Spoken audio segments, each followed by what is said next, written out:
Today we're going to change a rainfresh water filter. I'm just going to show you how to do it real quick. It could be a whole house filter that you have. This one is just for my filtered water at my kitchen sink. It goes to a cold water dispenser and a hot water on demand dispenser. So this is the cold water dispenser here. And this is the hot water dispenser. So this takes the place of a kettle. So you get near boiling water out of here for making tea and coffee. I got these filters here that you can see they're black. We've been getting a little bit of chlorine taste in the water. So these ones here are for sediment, rust, algae, that kind of thing.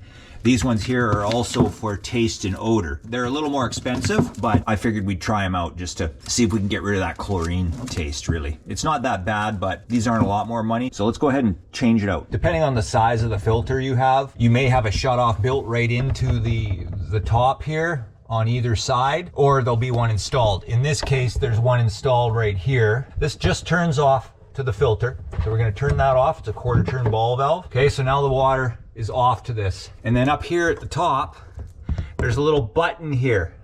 Now that button just releases the pressure that is inside this.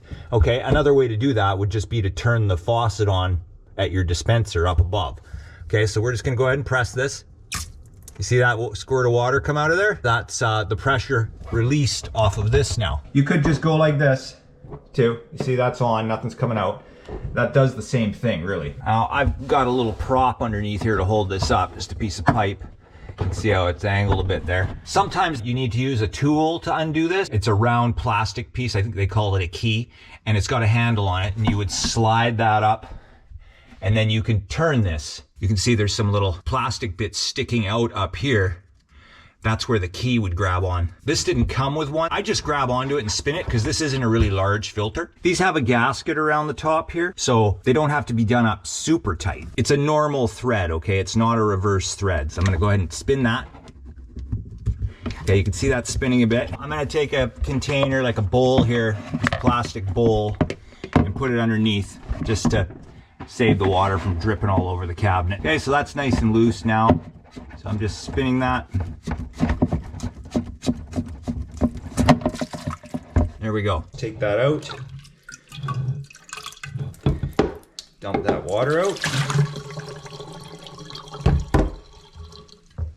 Okay, now I like to take a bit of soap and some hot water and just rinse this out.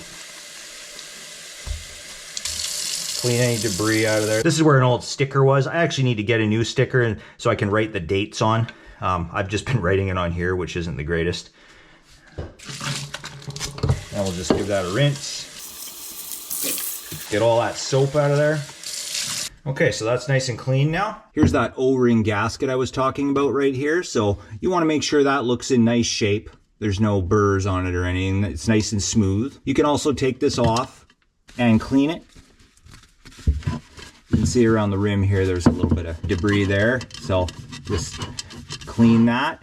See, not bad, but it was a little dirty. And then you just simply take that, put it back over like that. So you want to do this up nice and snug, but you don't have to over tighten it because that is what's sealing, okay? New rainfresh filter can only go on one way. You've got one end with a plug. That's what sits at the bottom. You can see in there, that's where that sits. And then at the top, this is where the water enters. Set it down in there, just like that.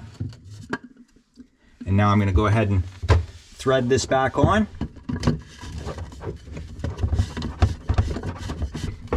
So now I'm tightening that up, nice and straight inside the canister. Now if you have that tool, this would be the time to put it on and snug that up. I'm just going to use my hands.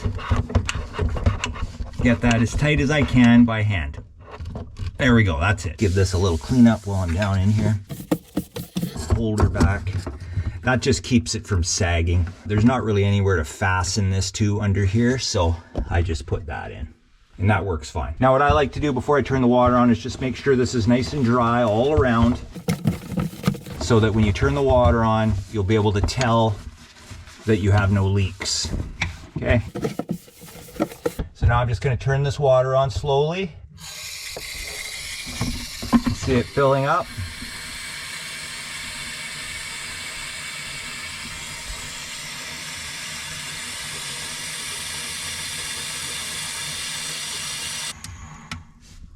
Okay, so now I'm just checking around here to make sure I have no water. No water, okay, because this is under pressure again. And then just a quick look at this pressure valve up here. I'm just gonna dry that off. Okay, you don't want to push that now because you're under full pressure. Okay, so you just want to make sure there's no water leaking around there if you have one of these pressure release. So that looks all good under there now. Just gonna turn this on slowly and let any air out.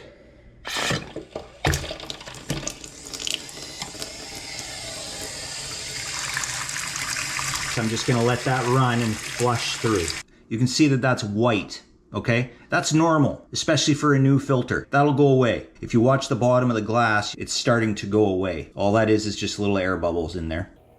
And that will go away with time once the filter is used. But you can see that's already starting to go away. It's not that hard of a job. I was doing it anyways, and I thought, oh, I'll make a quick video and let anyone out there know. Maybe you learned something. Maybe you got a few tips from this video. So, I mean, not everyone has a water filter in their house like that. All right, well, thanks for watching. If the video helped, maybe give it a like. And if you like DIY videos, hit that subscribe button.